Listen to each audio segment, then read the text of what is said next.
Aliens Explored is a podcast exploring famous and obscure cases of UFO sightings, alien abductions and other strange events from both a believing and a sceptical perspective whilst keeping an open mind. I'm Stu Jackson, a professional actor and amateur ufologist with a particular interest in the crop circle phenomenon. I'll be debating that otherworldly visitations are real. The truth is out there. And I'm Neil Kelly. I'm a professional actor as well and used to work for the military as an intelligence analyst. I'll be arguing from a more doubtful point of view. I mean, it's all a bit far-fetched, isn't it? What strange worlds do we enter into as we hover on the edge of sleep? What tricks can our minds play on us? Can we ever be sure that we are indeed fully asleep or awake? Or is there a range of waking states between the two?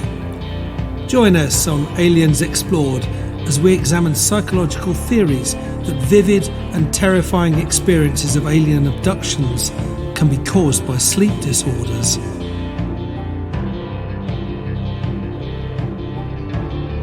Welcome listeners to this week's episode of Aliens Explored, where we explore the strange, unnatural and otherworldly in terms of unidentified aerial phenomenon, UAPs or UFOs as they used to be known.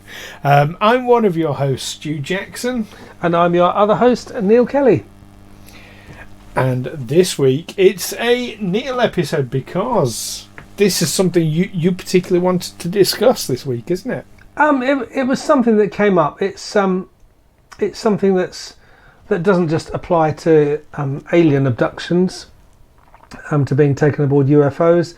It's something that covers a whole range of strange experiences throughout history, and it's to do with sleep paralysis.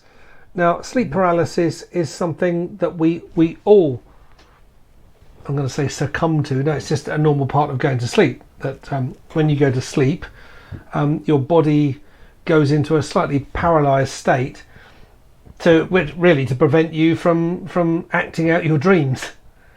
And yes. When you punch someone in a dream, you're not actually throwing fists around in your bedroom and taking out your partner.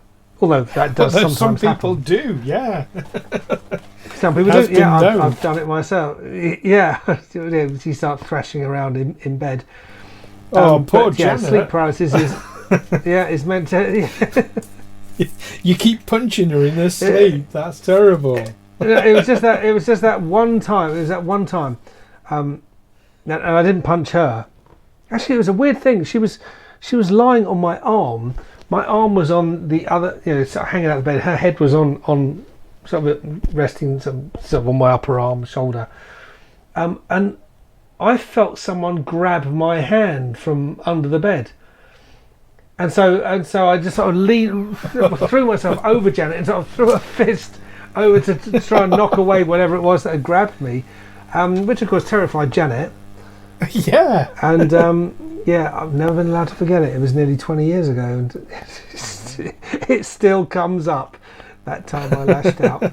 But so your body goes into a state of paralysis, and it's this idea that you can wake up, that your brain wakes, or your consciousness wakes up, but your body doesn't, and so you have this strange experience that you feel pinned down.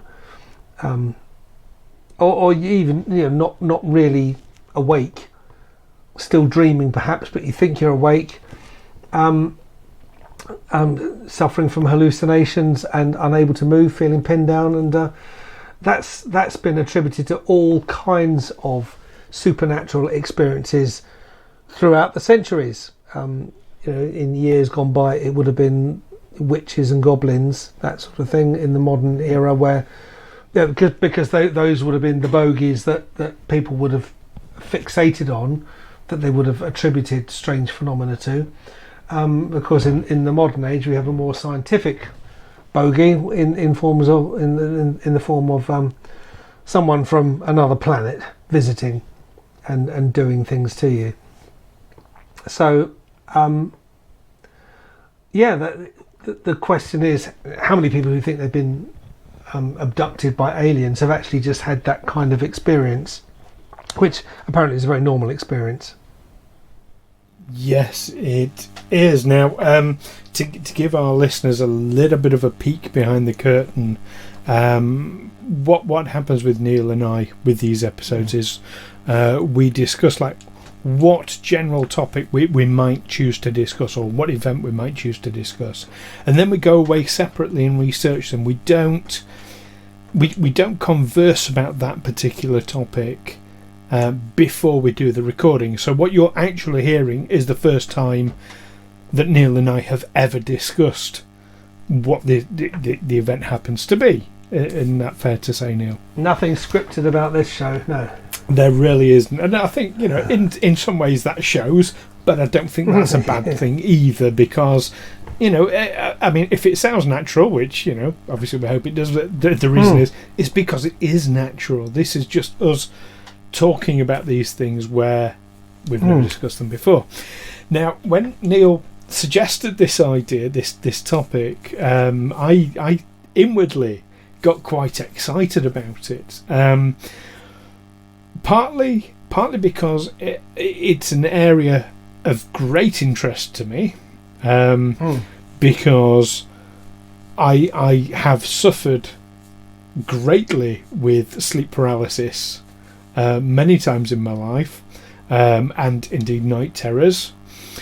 And also, I don't know, I think I might have shared this with you in the past, Neil, but I might not have done. But I'm also of the belief that I have been subjected to alien abduction when I was much, much younger. No, this is new to me. I think this is the first time I'm hearing this. Live on our show. Live on the show. Okay. Well, I mean, that's the events surrounding that I probably won't go into on this episode, but maybe that's one for the future. Who knows? But yeah, so I've in my head sort of put these things together in the past. I personally don't believe they're the same thing, but we'll go into that in a bit. So yeah, I was really quite intrigued when you came up with this. Knowing I think sort of both sides of that. Yeah, I mean, I think we've all had strange experiences on what you might call the fringe of sleep. I've been sort of just dozing when suddenly there was a loud bang in the room, as if someone had thrown a ball and it had hit the dressing table. Really, really loud bang. And I sort of woke up and I was looking around and I couldn't see any evidence. There was no one around. There was no ball. There was this loud bang. And I thought, was that just a dream? But it just seemed so real. The sound of it was still ringing in my ears. Yeah. And I can explain that one. That would have been a dream. Now, for me, the closest I get to that is when I'm like walking along a path and my foot slips off suddenly and it jolts me. Yeah. That jolt, what happens? There's a really interesting physiological thing happening there. As you go into sleep, obviously your blood pressure drops and drops and drops. If it drops too low, as happens quite often with people, your body or your mind will create a dreamlike scenario that jolts you to get your to get your heart pumping, to get your blood pressure back up. Oh wow! Because it certainly works. Very much what that sounds like. I've had that a few times. That sort of missing a step or something and getting that jolt.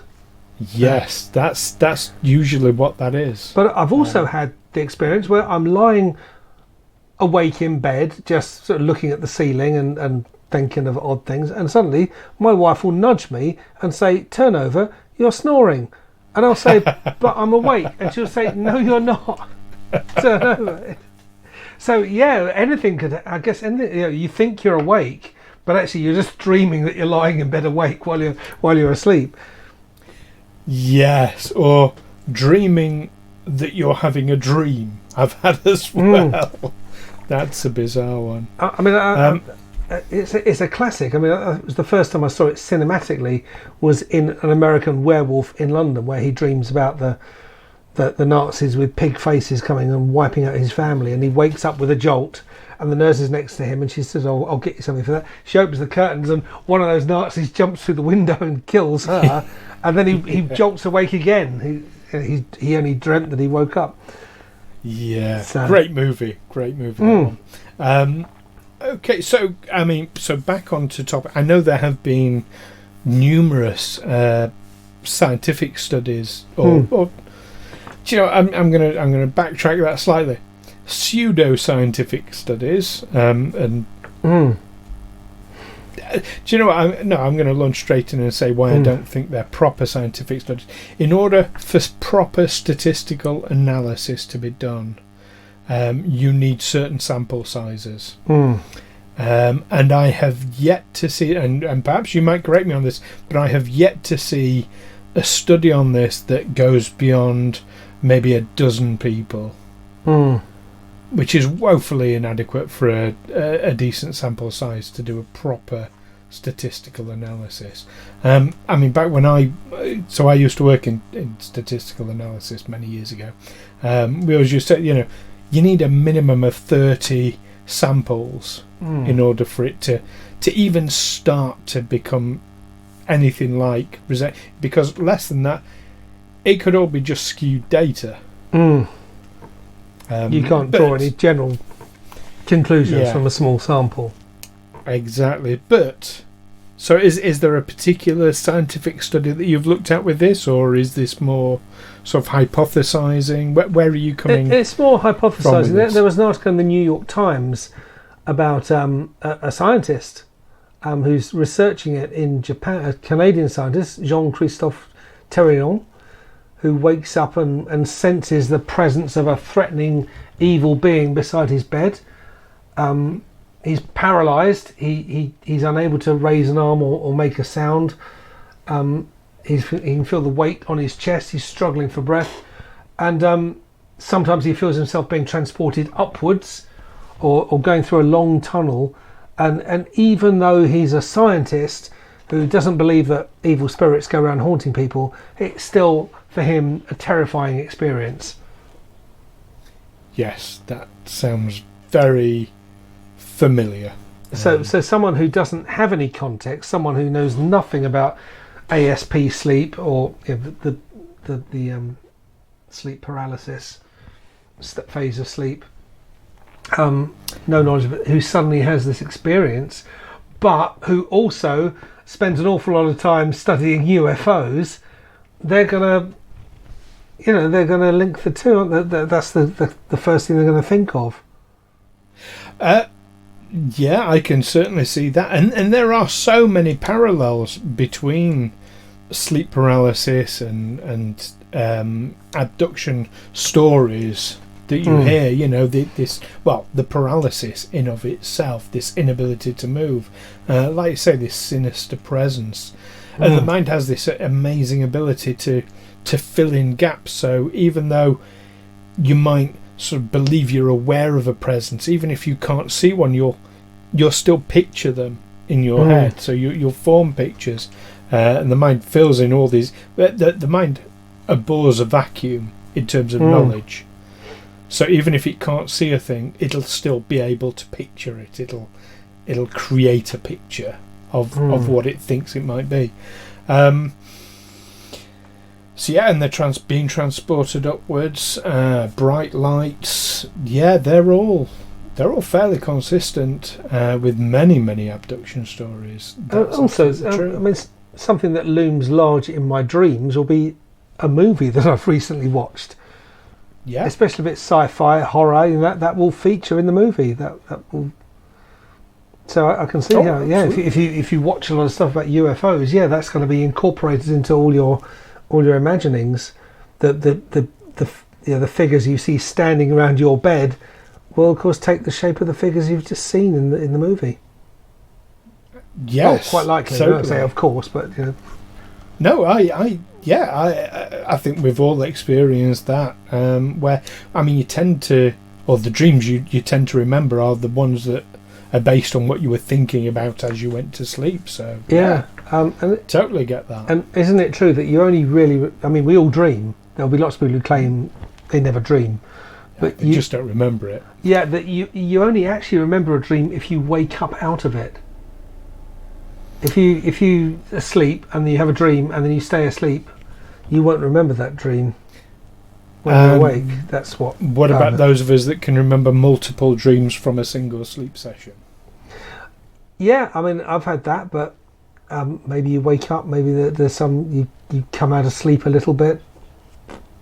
Yeah, quite possibly, because you do actually do these micro waking. I used to have a sleep condition called obstructive sleep apnea, which basically you stop breathing during the night. Mine was caused by my tonsils being oversized and blocking up my airways. They did a study on me. I had it quite severely. Apparently I was waking up about 350 odd times a night on average. Wow. But it was so quick, I didn't remember waking up at all. All I knew was how shattered I felt constantly, because I wasn't getting any. I had about 15 years of no REM sleep virtually. I was in till they removed my tonsils. So yes, I can see that being a valid explanation, that actually it's not been the same sleep session. It just feels like it. So okay, I'm on board with all of that. I mean, I'm not quite sure where I'm going with this. I'm not saying people have never been abducted by aliens. I can't go that far. If they say they've been abducted, maybe they have been abducted, but there is also this phenomenon that could explain a lot of these apparent experiences. Well, this ultimately is where there's a danger inherent with such things. Perhaps not an intentional one, but the naysayers could very easily just turn around and say, yeah, but look, there's an explanation. That's it. A bit like, we've and I keep mentioning Doug and Dave of the crop circle hoaxing. All the media did for decades was just say, oh no, it's all explained, Doug and Dave did them. And that was it. There was because there's a mundane explanation on offer. Oh well, that must be it then. There's an easy explanation. Yes. So of course that's what it's Occam's razor, isn't it? The simplest explanation is going to be the one that people will say, well, that's what it's. I mean, Occam's razor can be a very dangerous thing as well. Like any razor, if you leap on the simple solutions, that's why quite often right-wing theories triumph over more academic theories, right-wing reactionary theories. For instance, why do I don't want to get into race here, but yeah, if you want to say, well, why do young black men do less well academically than their white counterparts? Well, the simple Occam's razor explanation is because their brains are smaller, or they're not as bright, or but that's not looking into the whole context, their living environment, their social environment, the cultural bias of the education they're receiving, all those kinds of things. That makes for a more complicated study. So the simple argument, they're just stupider, is the Occam's razor. So yeah, I'm cautious with the Occam's razor argument. Yes, and in your analogy, as well as I think in this case as well, there's also potentially an uncomfortable answer, whereas the simple answer is a much more comfortable, easy to digest one that doesn't make you feel as guilty or as bad or as fearful. It doesn't force you to rethink your universe. Yes, which is one of the biggest stumbling blocks. Yeah, and apparently it is a cultural thing. There's a psychologist at Fukushima University in Japan, Kazuhiko Fukuda. My apologies to Kazuhiko Fukuda for that mispronunciation. Tweet us with how it's supposed to be pronounced. So he says that sleep paralysis is well known to most Japanese, and they call it kanashibari. Very well known, and they regularly have it. It was this phenomenon that was once thought to be rare. They it's been suggested it may strike at least 40 or 50% of all people at least once. A study in Newfoundland, Canada, found that more than 60% had experienced it. So while the Japanese know what it is and they have a name for it, they have this experience. Oh yeah, it was kanashibari. In North America, they don't have that concept, so that they have this experience that they have no context for, apart from whatever's there to fill the void, like a UFO. That's very interesting, and you know what? Culturally, I'm going to go a little bit into stereotypes here. So apologies to listeners for this, and I fully appreciate this doesn't apply to everyone. But in America, you tend to have a lot more machismo, and a lot more, reticence about talking about fears, about talking about how uncomfortable, about basically. So when this happens, I can tell you, it is a terrifying experience to have this sleep paralysis. You also, I mean, with the sleep paralysis on its own, all sorts of things go through your mind. First of all, like, what is happening to you? But you think, my God, am I paralysed? Is this it for the rest of my life? Am I going to be in you?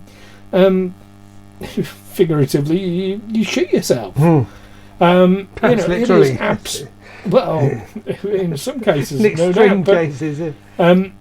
But it is an absolutely terrifying event, and certainly for the Western world, I'll say, rather than just America. I think America perhaps has it a little bit worse than some other countries, but certainly in the UK we're pretty bad for it. As a man, you don't talk about things that make you scared. That makes you less of a man, which is absolute bollocks. And I defy anyone to come at me with on that one. But it's absolutely nonsense. But it's what we're culturally sort of bred and programmed into us, isn't it? It is. I really remember once going to see a film called The Others, a Nicole Kidman film about getting on, I guess 9 or 10 years ago now. And I sat in the cinema and people were just chuckling constantly, people laughing. I thought there's nothing funny about this. And I realised, it's nervous laughter, but that's how they're processing their fear. They're just trying to laugh it off. Yes. But yeah, it was. I've never known it so much because it's quite a creepy film, and although it's only 12 certificate, it's suitable for children. There were adults there who were displaying this nervous laughter. I recognised it for what it was. Yes, absolutely.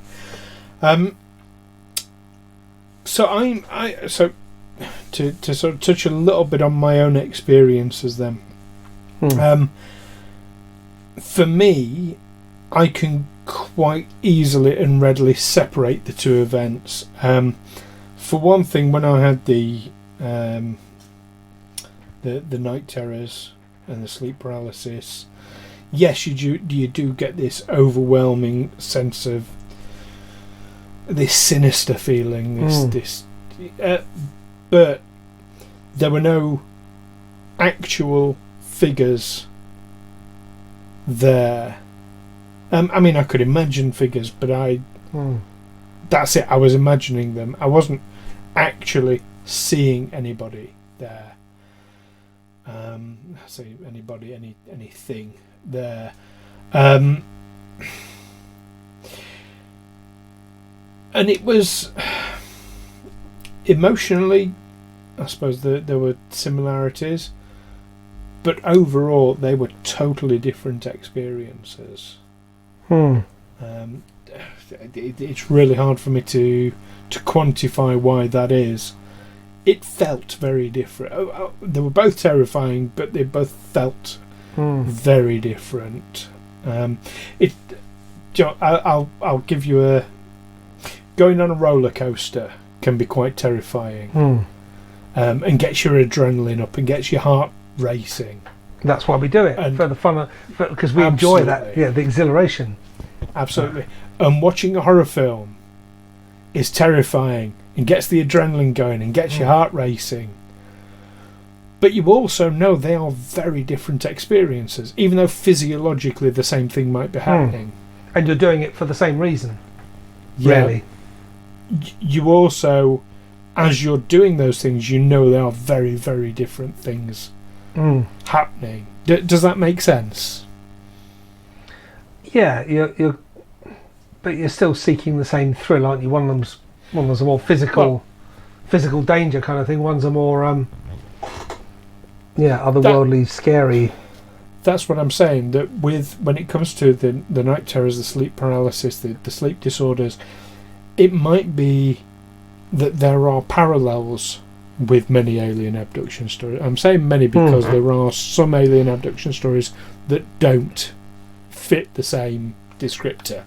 There are many that do, and I wholeheartedly recognise that. But you just know it's a different experience. You just know it's a different thing when you've experienced both. Yeah, but I'm going to throw in as well, with the alien abduction side, there are, of course, many, many examples of people who didn't know they had an alien abduction experience until it comes out under hypnosis and regression. And I think kind of the sleep disorder wouldn't really explain those very readily. There's the repeated imagery that people get, totally separate people on different continents with different life experiences completely having the same imagery as each other. But thanks to Hollywood, we do all have the same imagery of UFOs and such like. There's a sort of universality. Whereas in 100 years ago or such, we didn't have that. The Chinese or the Japanese would attribute it to different things to, say, a European. The old hag or witches taking them for a flight on a broomstick. That sort of. Well, even experience. Much more recent than that, 70 years ago, the grey type alien, with the almond-shaped, the oval-shaped head and the big almond-shaped black eyes, that wasn't really in the public arena as an image, yet it was experienced by people disparately with these stories. So, do you know what? That's probably a good place for us to summarise our thoughts. And obviously this is an audio podcast, but we're doing this over Zoom, and I can see you look very, very thoughtful about this, Neil. Yeah, I am. What's making you so thoughtful about it? I'm thinking, where am I going with this exactly? I'm thinking about the strange tricks your mind plays on you, and how that dovetails into the whole UFO experience, and how when you go to sleep your mind is processing all sorts of things, not just movies that you've seen, but doubts you might have about things. I remember once waking up from it wasn't that the dream was so vivid, but I woke up with this really disturbed feeling. I felt really unsettled, and realised that someone who I'd put my trust in over something quite important in my life, I thought, actually, I can't trust them. And it was just, and I guess that's your mind is just, your subconscious mind is processing things and matching things, firing off synapses, making connections, and suddenly think, oh yeah, that something that didn't really register in a conversation or something suddenly looms very large. You realise, oh, that little thing that you couldn't quite put your finger on, actually that's very significant. Don't detectives suddenly solve crimes in their sleep? They certainly do on television, don't they? They suddenly wake up and think, oh my God, it's. Well, many people say that's what dreams are, and I think it's part of what. I don't think it's the whole story when it comes to dreams, but yeah, sort of mental filing where you process the events of the day, or you process, that includes the things you've been thinking about that day. not just the things that have happened to you. Your daydreams, your movies, that processing. That's absolutely. I can recognise that. But go on. No, sorry, go ahead. Well, I was going to say, so to summarise then, do you feel? I mean, you've started this discussion in a very open-minded sort of way, and saying, well, you know, I don't know if this is the entire story, but you know, here we are. Here's a theory. Having discussed it now, do you still feel that this is a one answer, or where are you now? I think it's one possible answer. It's something that needs to be explored. When people are claiming to have these experiences, to have been kidnapped from their beds and taken to a spacecraft. But we're all aware that we can be in various states of sleep and wakefulness, that you thought you were awake but actually you were asleep. People sleepwalking, people doing getting all kinds of confused. Maybe if you had a few drinks as well, and you get up in the night and you lose you forget where you are. That sort of thing. You wake up in a strange hotel room and you're trying to find the toilet, but you've kind of forgotten you're not in your own house. I've never done that, I'll be honest, but you know, there's a first time for everything. So I think there's an awful lot that needs looking into. Just the way, if we're going to be talking about, I suppose not supernatural but extraterrestrial phenomena, we also have to think about the way our brains work and the way our brains process things. I think it was the Maharishi Yogi who said, "How can we tell the difference between a real experience and a vividly imagined experience, if indeed there is a difference?" That's a very, very good point. But you know what? This is one of those rare episodes where you and I think, are very much on the same page with this. I agree entirely that there needs to be more research into this. As I said very early on, the studies that you see are done with 10 people, 12 people, 6 people. They're handfuls, and they're not people taken at random as either, simply because there just isn't the funding there to do proper scientific research into this, which I think there desperately needs to be. And I am absolutely certain that if such scientific research was done, it would prove conclusively that some alien abduction stories were indeed night terrors or sleep paralysis or hallucinations. I'm absolutely convinced. But I also equally am firmly convinced that many won't have been. That many will be a separate experience. But without that research, it's impossible to tell between the two. And that's where, I think if we're going to take alien abductions seriously, yes, we absolutely need to research the more mundane things as well, so that we can rule them out as appropriate. Or, we can either rule out it as a possibility in an event, or we can rule out an event from the raw data. But we're not there. Nobody takes it seriously enough. And I think, I suppose I should have said this earlier. I mean, talk about earlier times, before people thought about UFOs and visitors from other planets, when the sky was just fairy lights in the sky. That was the universe. When they'd imagined they'd been kidnapped by witches and taken away. But some of it could have just been sleep paralysis. Some of it could have been someone with a deliberate agenda. I want to accuse this person of being a witch for my own gain. I want to get rid of this woman. I want to take over her business. I want to whatever. Or I want to collect a bounty on her head for being a witch. All sorts of things were going on especially in the 17th century. So all sorts. I mean, obviously we can't study those people now, but we can know that even though we can't study them, some of them probably had those experiences, but probably some of them they had a real reason for faking that experience. Yeah, and here's another thought for you.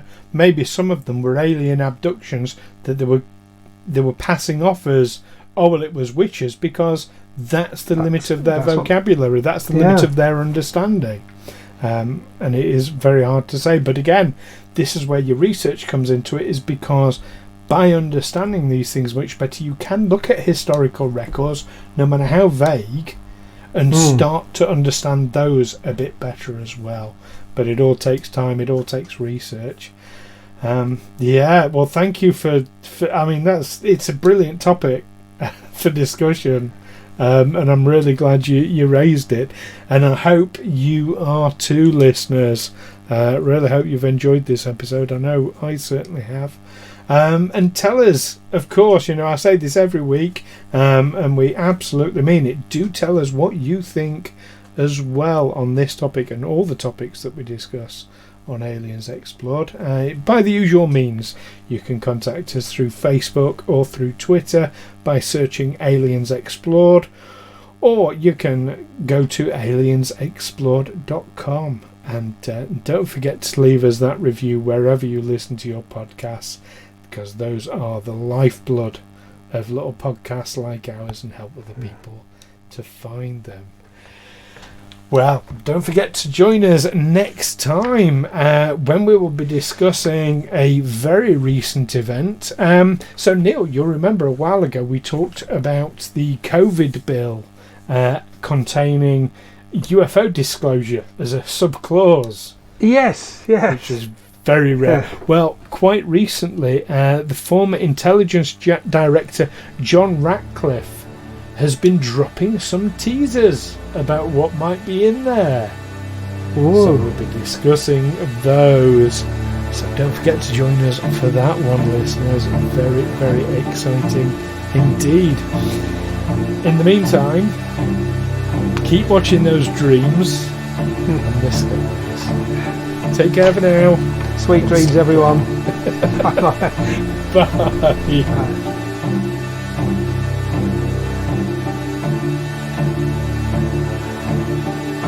Aliens Explored is a Figo Films production in association with Juicy Falls.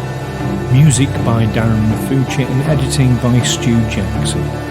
Find us on Twitter and Facebook by searching Aliens Explored, or visit aliensexplored.com.